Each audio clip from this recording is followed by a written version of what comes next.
My name is Nkechi Ilechi, and I am the Policy Director with the Nigerian Center.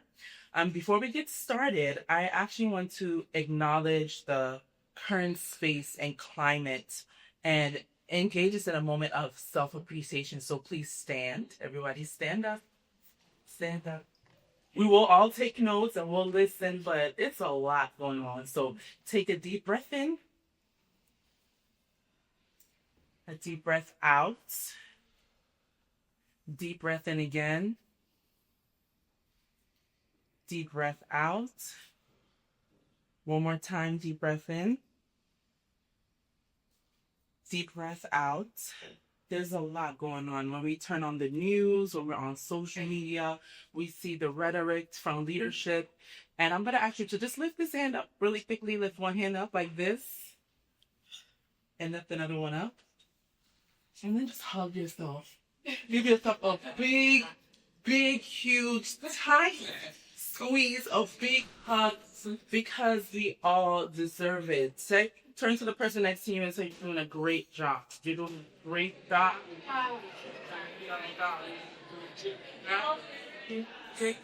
We're all doing a great job. Please be seated. You're all welcome.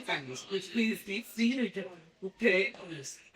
This is basically, so let's be honest, there's been a constant wave of new rhetoric, real pain that is impacting our immigrant communities. From federal policies that are rooted in fear, from misinformation that is being spread online, and to the trauma that are playing out literally from our phones, on the streets, and the message that leadership is sending is very, very clear. But this is not a time for us to be defeated. This is a time for us to continue to be activated, right? This is a time for us to show up. And this is not just a moment of crisis, but a time for us to show our resilience. And I think that all organizations that are involved in immigrant advocacy have been doing just that, right? When the DC sanctuary status was threatened, we wrote testimonies. We showed up in DC Council. We wanted our voices to be heard. We partnered, the Nigerian Center partnered actually with Council Member Tiffany Thomas in Houston, Texas, when she was doing a program centered around Black Immigrants Roundtable. And that program was to amplify the voices of Black immigrants and the advocacy that it doesn't just stop here in the state or in our city, because solidarity knows absolutely no bounds. We recently actually stood with CASA at the Maryland State House for a press conference that were pushing for bold immigration legislation that centered around protection, fairness, communities, and safety. So we were there not behind the scenes, but in the front of those cameras, demanding visibility and justice. So yes, this season has been testing, but it has revealed our resilience. And we will continue to provide our resources.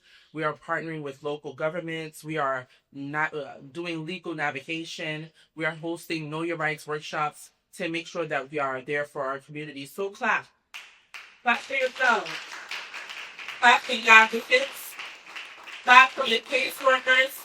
Clap for our attorneys. Clap for our community members. And let's clap. Let's continue to move. Let's continue to rise. Let's continue to build power through local action. This is how we strengthen our communities from the ground up. So let's continue the work. I'm going to introduce Benga Okunjimi, who is the Executive Director of the Nigerian Center, to do a keynote message. Thank you.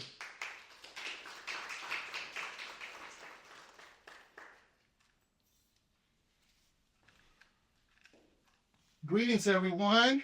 Greetings. My name is Benga Okunjimi, the Executive Director of the Nigerian Center.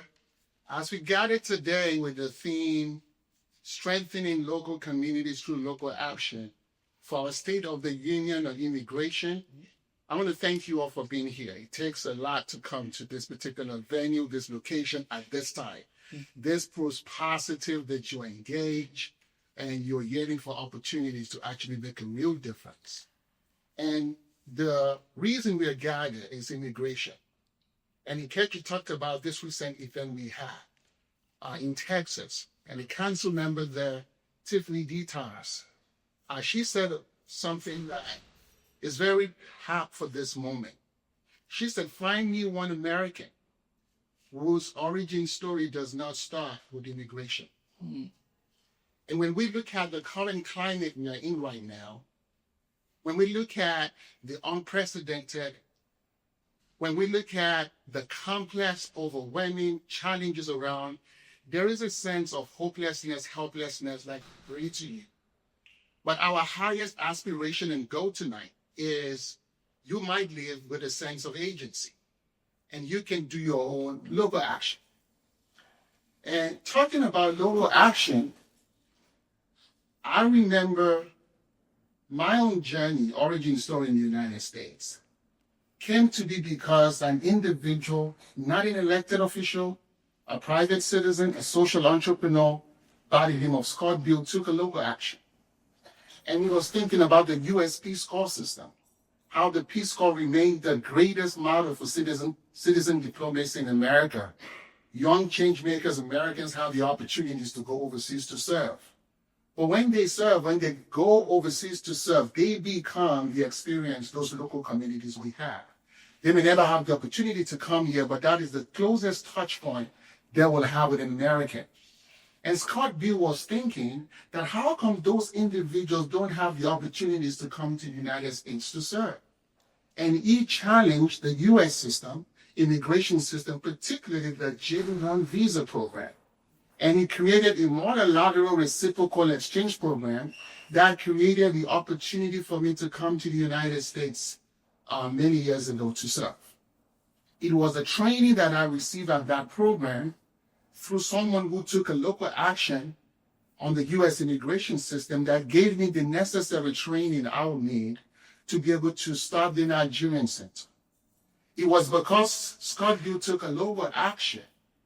That is because the reason why I'm standing in front of you here today as the convener of the State of the Union on Immigration, because someone took a local action. And in a few moments, you're going to be hearing from this dynamic, amazing panelist from CASA, AsylumWorks, African Communities Together, and Nigerian Action. My hope is you might live inspired and asking yourself, what can your own local action look like? Local action could be a few things. It could be you honoring your family's origin story in the United States of America, no matter how long ago or how recent that is. Local action can be you becoming more civically engaged in issues that directly affect you. Local action can be supporting hundreds, thousands of nonprofit organizations working on immigrant justice. That could be local action. Or local action can be you putting your own expertise to work and reimagining a whole new just and robust immigration paradigm we have not yet seen before.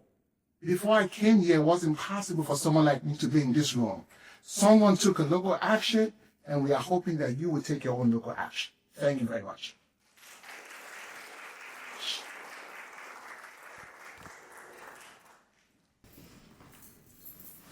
Thank you so much, Vanya, for that message. And so I'm just going to go over the agenda. We've had our opening remarks and keynote address. We're going to introduce our lovely panelists today. And we are going to have a panel discussion as well as an open opportunity for everyone to ask questions, to have a discussion. Thank you. So we have April Howard, who is our attorney with the Nigerian Center. We have Awel Abdu, who is from AsylumWorks. We have Diana Kanate, that is from African Communities Together. Now we have Miss Mary Inoeko from CASA. This question is for you. What are the biggest gaps in services that asylum seekers face when they arrive, and how does your program address them? Okay, that's a good question. I will try to answer in terms of asylum workers plan, but I think it's applicable to all, and I know all of most organizations are facing the same problem. One of the challenge is actually a pressing challenge, given the change in the new administration, changing the immigration system is a legal needs. So I would say all of our clients need a legal needs. They either need a legal representation or a consultation whether their case is pending before USCIS and immigration court. The other need I would say is housing, which is actually a very common problem and which is actually very difficult to address. The other one is also like mental health and also as well as the physical health services. The services actually is different depending on where the client lives. We have a better resources in DC while we have still limited resources in Virginia and Maryland. In terms of addressing those problems, still I just want to focus on the legal program. So we know that this change is coming, so we are being preparing ourselves for a long time. We used to refer our clients. We don't provide legal services at AsylumWorks. We just provide refer our clients to our immigration lawyers and the legal partners. But since we know that the demand is increasing and we have a very limited resources to refer our clients to, so we start to think about applying for Department of Justice recognition and accreditation. So now I am actually the only person at the legal program providing this limited scope legal services. So we are providing a limited scope of representation, especially since our accreditation is partial, we are able to represent our clients before Department of Homeland Security. So especially assisting our clients in their asylum application in adjustment of status and also other humanitarian based relief. In terms of other resources, we're still working with other organizations and with our clients for mental health, for housing, as well as for any other needs. The other thing that is actually very demanding is also the financial as well as the employment needs, which our clients is usually stated as one of their basic needs. So we have an employment and education program. So even we don't actually wait our clients to have their employment authorization card, we just assist them in navigating through the U.S. The work culture, work system until they have their actual card, so that they get ready and engage in searching for a job and become ready for the U.S. Job markets once they got their documents. So there's a lot of needs out there, especially given the changes in the immigration law and also cutting of funders and escape stocks, but we're trying to address the situation in collaboration and working together with our organization. Thank you, Alju. The theme for the State of the Union is strengthening communities through local action. And I think that one thing that has really been seen during this time is coalition building. So even as we're listening to our speakers and even post this event, get to know one another, exchange cards, because a lot of our work, as we're seeing the needs for our community, is very much intertwined. As he was speaking, I was myself taking notes that I think that I would like to take back to our, staff meetings. So just keep that in mind. This question is for you, April. Are you seeing any new trends, or what are the trends you're seeing in the demographics or circumstances of people that are currently seeking legal representation? So we're seeing a lot of people who have been in the United States for a long time. They have been working and paying taxes, and they have not had any problems, no criminal issues, who are trying to now seek services and see what they might be eligible for. We're also seeing some people who are in process who are still scared to go through with finishing whatever their process is.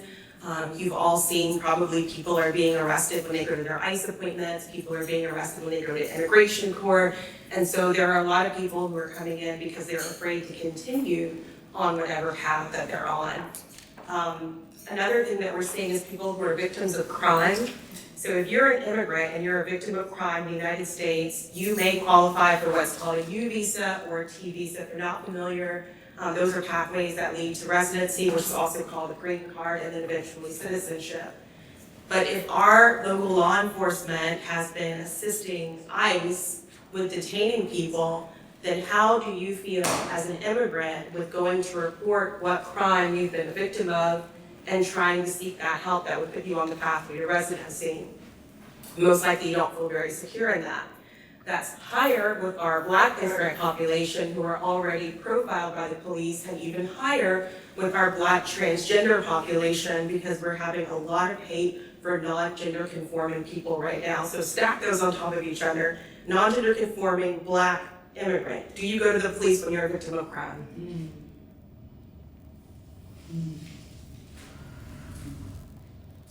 The next question I have is for Diana, and Diana and anyone else on the stand should actually probably speak to this. What is trauma-informed care? Because I don't think that this is something that we considered prior to what's going on, but I think that it should be almost at the top of our list when we're working with clients that are facing immigration issues. And what does trauma-informed care, what does trauma-informed care play in your model or your role in addressing the needs of your clients' constituents, and how does it influence the way your team engages with new arrivals? So I think that, being an organization that serves low-income African immigrants, we have seen a lot of our members and a lot of our clients come from very traumatic experiences, and being an organization of also, our staff are also from similar backgrounds and have experienced similar things. So there is a recognition that our clients or our members may have experienced traumas, and we try to take that into whatever work that we're doing with folks. So whether it's organizing conversations that we're having with people, whether it's having conversations to encourage people to share stories that might be difficult, making sure that people have the resources, any kind of mental health resources that they might need to address any issues that they have. It's a tough thing, particularly for our communities, the African community, where, and I'm sure this is many other communities, but people don't always want to come forward with some of the things that they may be struggling with, so they're holding it in, and, just trying to make folks understand that we are a safe place for them to share. Over the last couple of years, when we saw an increase in African migrants at the southern border, a lot of them ended up in New York, and a lot of them came through our doors and received some of our services. And I think that just even being a place for people to come, we have a physical office where people are able to walk in. They are able to be seen by people who speak their language, people practice their religion, understand their culture. That coming into a country where there's so much coming at you can be very comforting despite everything else going on. Thank you, Diana. Yes, sir. I just want to add something, especially, I think it's worth sharing the experiences that we have at AsylumWorks. Like you said, most of our classes are survival torture into some kind of traumatic experiences. So we just want to make sure that, rather than providing an assistance in terms of items, providing an emotional support is very important, and we believe that is one of the things that makes AsylumWorks different from others.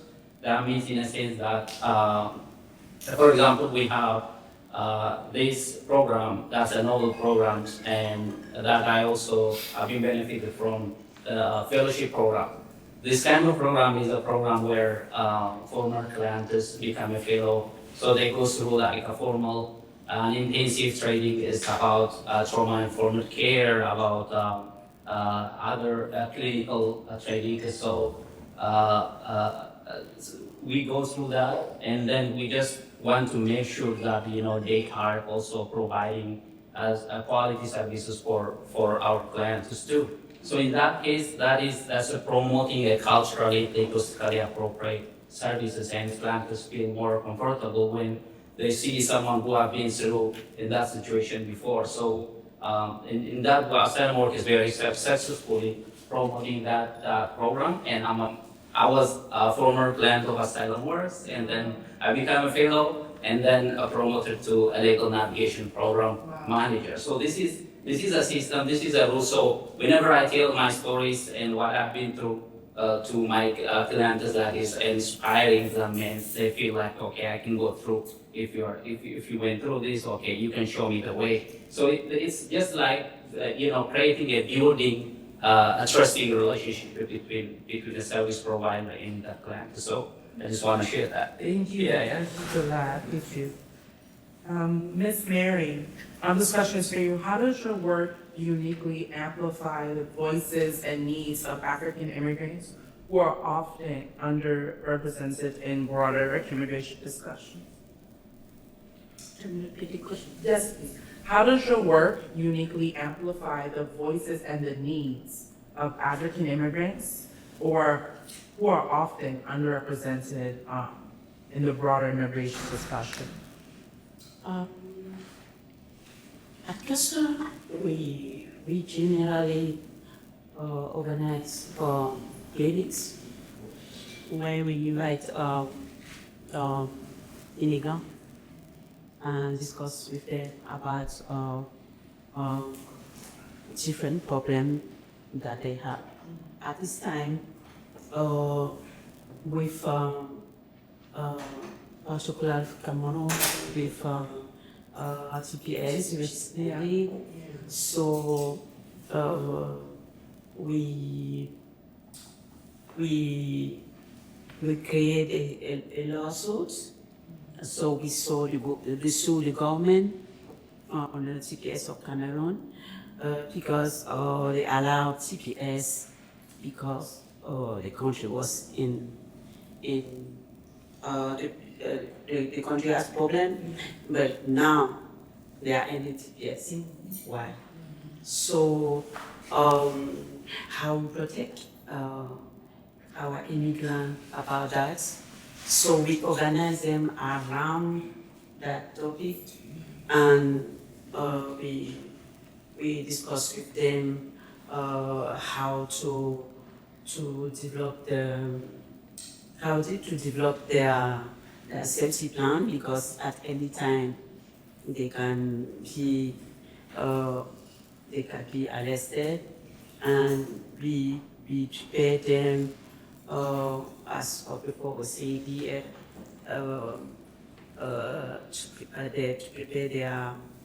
to know their rights, and we work with other organizations on different contacts that they can call in case they have problem, and we canvas with young people every weekend, Saturday and Sunday, to meet with people in parking lots, in restaurants, in the store, to discuss with them about their rights. Yeah, and also we develop also other programs which we go to the house of people and explain and discuss with them about what's going on, and we track, we have information about how, where, and how ICE is moving around, and we inform people, and also community inform us. Yeah. Thank you so much. Last year, during the last year's State of the Union, our focus was on educating the African diaspora on different immigrant relief programs. A lot of organizations were pushing for TPS for certain African countries. So since Ms. Mary did brought that up, I'm actually going to segue into this. And Diane, this question is for you. Can you give us an update on the current state of TPS destinations and what trends, if any, you are seeing? Sure. Unfortunately, what we are seeing is this administration going through and beginning to terminate TPS for all of the countries that are currently designated. So when the Trump administration came into office in January, one of its first actions was to reverse the extension, the TPS extension that Venezuela had, impacting close to 300 Venezuelans. It also did claw back some of the protections that Haitian TPS holders had. They were initially protected until 2026, and they moved that expiration date up. They moved it up illegally. There's no basis in the law for it. And we've seen them with other destinations. We've seen them cancel it. We've seen Afghanistan be canceled. Cameroon was canceled this week. Nepal will be canceled soon. The unofficial notice was published today. And they're doing it in such a way that's so mean-spirited. It feels very callous in that they aren't even providing the legally required notice to these communities so that people have, as the statute requires, 60 days notice before the decisions are made. And then they are only providing 60 days for people to wind down their affairs in the US and leave. Whereas, typically when a designation has happened in the past, previous administrations, including the previous Trump administration, would give countries 18 months. So they really, decrease the amount of time that folks have. We've also seen the statute says that if a decision isn't made within the 60-day statutory window, that there are automatic extensions. We saw them give an automatic extension to South Sudan, but with the other countries, where they haven't met that deadline, they have not given an automatic extension. So Cameroon, Afghanistan, Nepal. And so it's good to see organizations like CASA suing the administration and calling them out on all of this illegal activity that they are engaged in around TPS. Thank you. And so, Diana, this question is for you again. At the federal level, what can attendees do today, or people that will hear this message, to support TPS holders and oppose the budget reconciliation bill? Yeah. So, let me put reconciliation on the side really quick. But with TPS, right now we have been we have a lot of TPS holders in our membership, so we've been having a lot of conversations with them prior to this because we saw this coming. So having conversations with them about talking to legal service providers about what other options they might have available to them should TPS be terminated, should their designation be terminated, and then in certain cases considering litigation. And I think for the public, just making noise about the fact that this administration is engaged in legal activities. If people are from the countries that are impacted, sharing stories about the country conditions, because TPS is supposed to be based on the ground country conditions. And the administration will see a country that is currently going through clearly going through turmoil. If you look at Haiti, for example, and say, oh, things are fine. If you look at Afghanistan, for example, they're like, oh, things are fine. Which is clearly not the case. So I think, talking to your members of Congress, making sure that people are feeling the pressure to stand up for TPS holders and to stand up for the protection. making sure that, people don't forget about TPS. I think there's just so much going on that folks aren't, unless you're in this space and doing this work, people aren't as up to date on what's happening with TPS. So just helping us to really keep the work or what's happening with TPS front and center. And then with reconciliation, trying to stop it. I mean, reconciliation, what the Trump administration and the Republicans are currently working to do through reconciliation would have enormous negative impacts to a lot of people in this country, particularly immigrants. There are provisions attacking immigrants, including TPS holders, for example. They would, through reconciliation, they would they're seeking to institute fees for a lot of humanitarian-based protections. So for asylum, for example, they would, in order to file for asylum, you would now have to pay at least $1,000. Imagine somebody coming to the US seeking asylum and having to now find a job and figure out how they're going to raise $1,000 just to apply for asylum. Same thing for people applying for parole. TPS, they would increase those fees to $500 to apply for TPS. They would change the work authorization, so the validity period of work authorization would only be valid for 6 months, and then it would cost at least $550 to renew. So every 6 months, an immigrant applying for asylum, TPS, any immigrant with a work authorization would have to renew every 6 months and pay $550 at least. And so, this is really a way for them to create a barrier to these programs. And unfortunately, because of the way that reconciliation works, it's hard for Democrats to be able to stop this. So they don't need the 60 votes in the Senate.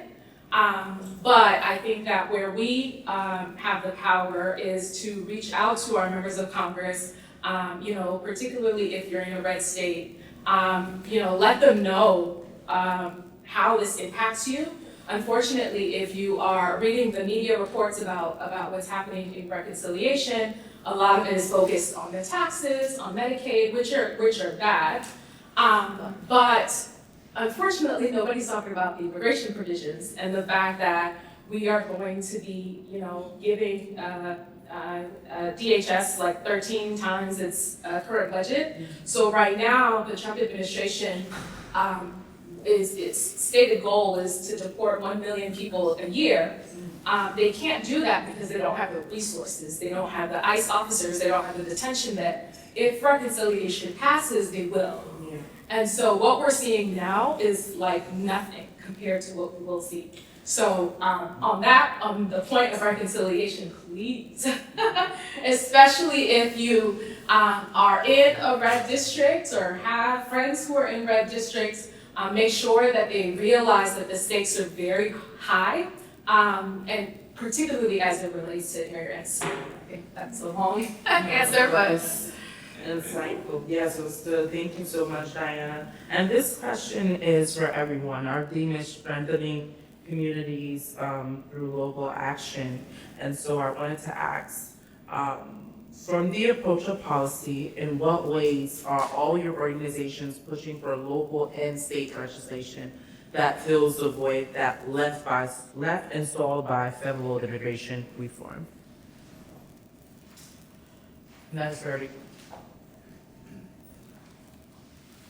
So you're asking, I'm sorry, just to clarify, you're asking how our local work?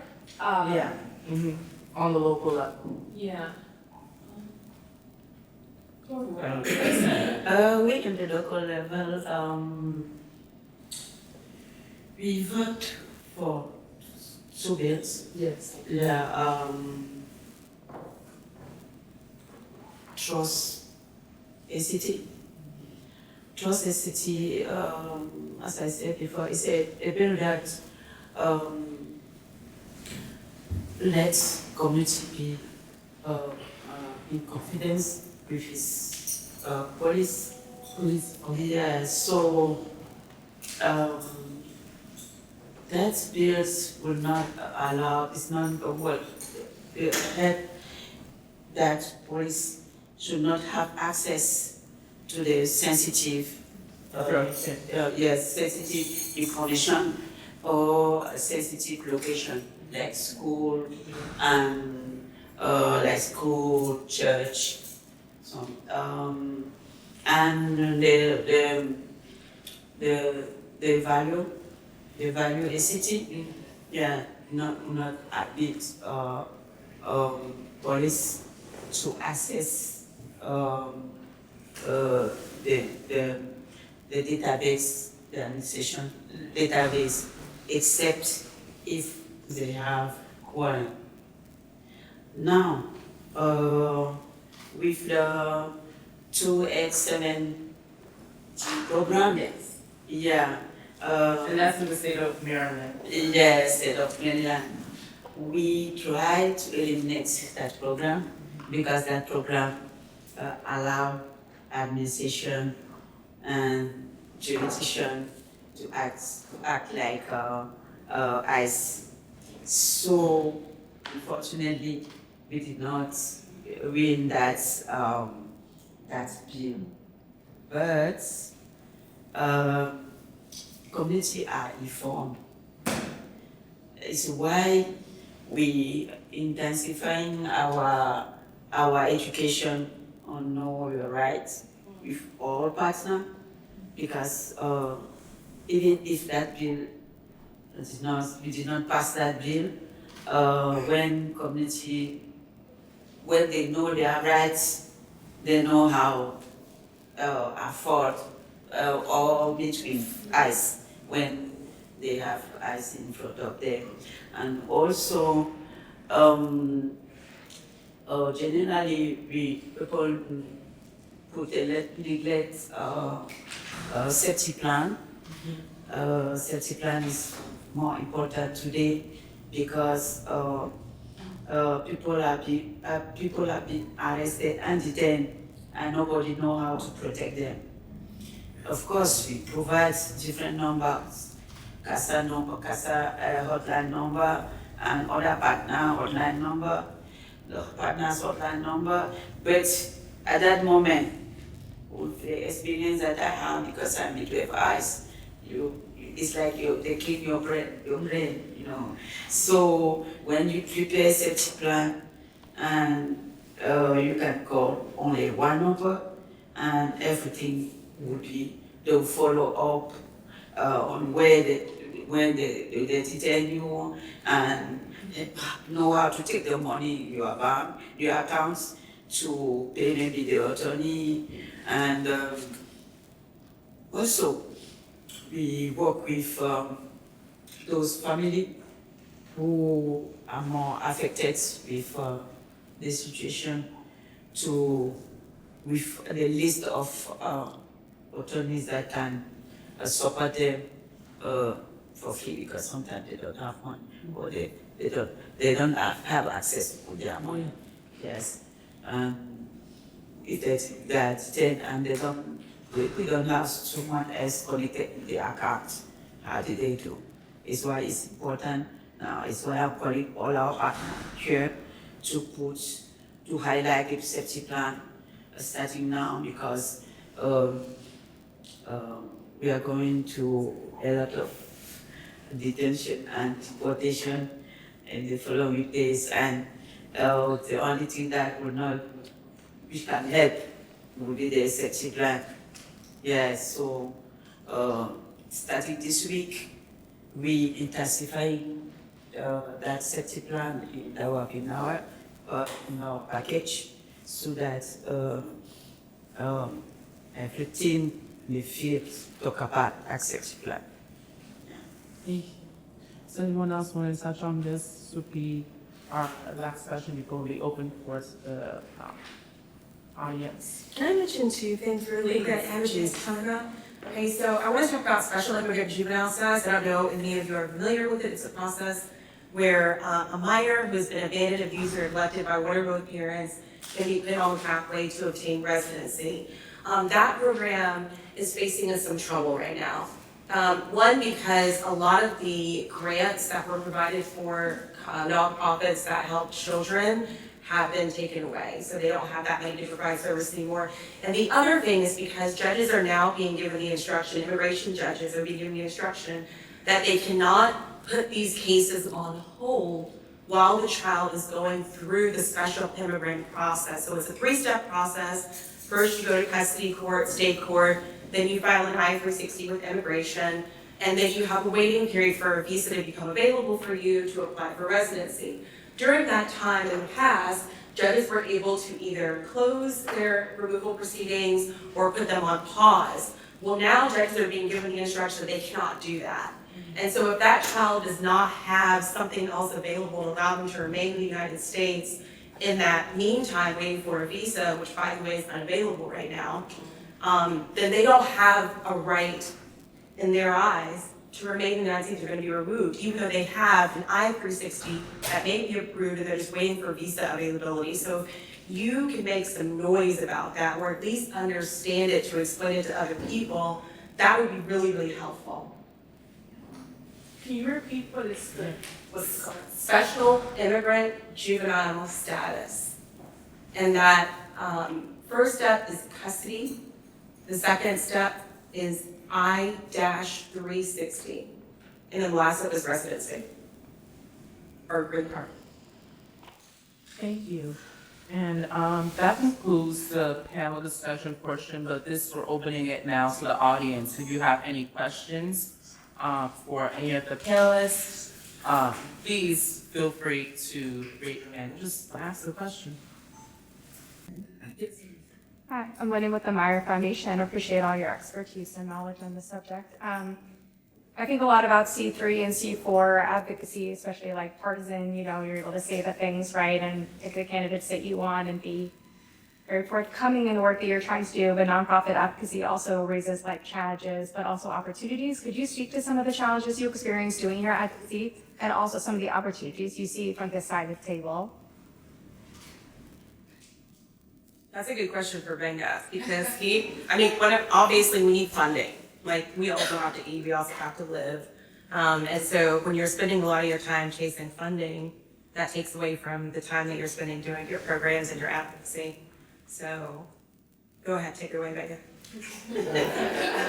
Well, just challenges with, I think our community, particularly Black immigrants, don't necessarily have a culture of advocacy, I would say. So it's like a learning process for us just to pick up the telephone and call. There's a lot of educating, making people comfortable to be civically engaged. A lot of people come with the paradigm of economic, I'm just gonna do my business, I pay my taxes, I don't wanna be involved. So just that process of educating our constituents is something that we see. I think that is one. Organizations supporting Black immigrants also have fewer resources. Also, historically, statistically speaking, Black immigrants have lesser representation, support compared to others. So very few organizations are really supporting these communities, so I think it's important to support them as well. I'm a very positive person. I choose to see light in the dark, in challenges. I think we have an amazing opportunity as advocates to really help architect our audio power. And whether, as I said, my journey in this country was because a social entrepreneur made that decision to challenge the system. And that's the reason why I'm in this room today. And here in the nation's capital, everyone there has masters, PhDs, scientists, all the skill set, just putting that in immigration, volunteering at an organization, choosing to take a sabbatical to work and support them. I think there's just so much we can do from a policy lens. And lastly, when I have the opportunity to work with Nkechi, and we're working with all these agencies and elected officials and even law enforcement agents, you would think they have they know everything pertaining to the law. You just automatically assume that, oh, this is a government official, they should know. They don't. We have to educate them and say, oh, I did not know that. You know, so I think we all have that responsibility too, and just like using that to educate, to support organization on the front line could be one way you can help the advocacy. Anyone else want to come back? I would echo what Ben has said, and one of the things that I want to lift up is, particularly for the African community, I think we are doing a lot of education just around why being civically engaged is important, and you know how it wields power within our community. So I think that even as a C3, we're able to do a lot to get people to the point where once we have a C4, you know, it's kind of like civic engagement 201, where we're teaching them about, you know, what the positions that certain people have. But an additional point that I want to make is that nonprofits are under attack right now by this administration. Again, going back to the reconciliation bill, when it was in the House, there was a provision in there that would go after nonprofits attempting to label a lot of us and a lot of the work that we do as terrorists, you know, supporting terrorist organizations. In an attempt to stop a lot of the work that we're doing. We have seen them, you know, sign executive orders to go after staff that work at, you know, organizations that support immigrants, support the LGBTQ community, support climate justice. So we are, you know, we need to be vigilant about that. In addition to just, you know, regular challenges that nonprofits have. And so we're gonna down to our last question. Thank you all so much.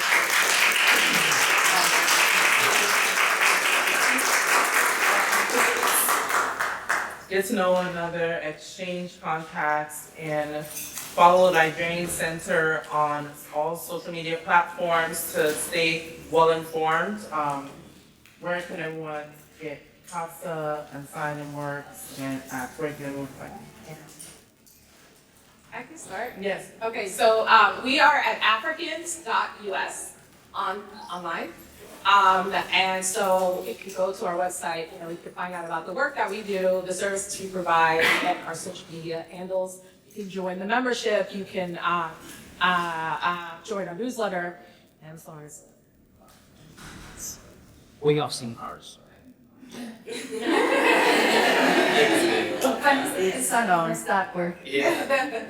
We also can support, you can join CASA through our website, www.vrcasa.org. And another part of your question, how can everyday people support immigrants? Follow all of our social media. Share our posts, share our events. When we give tidbits of information, put it in your Instagram story. Like, those little things matter. Volunteer. We need a lot of young people who are ready to volunteer because people. Okay. Awesome. Thank you, everyone.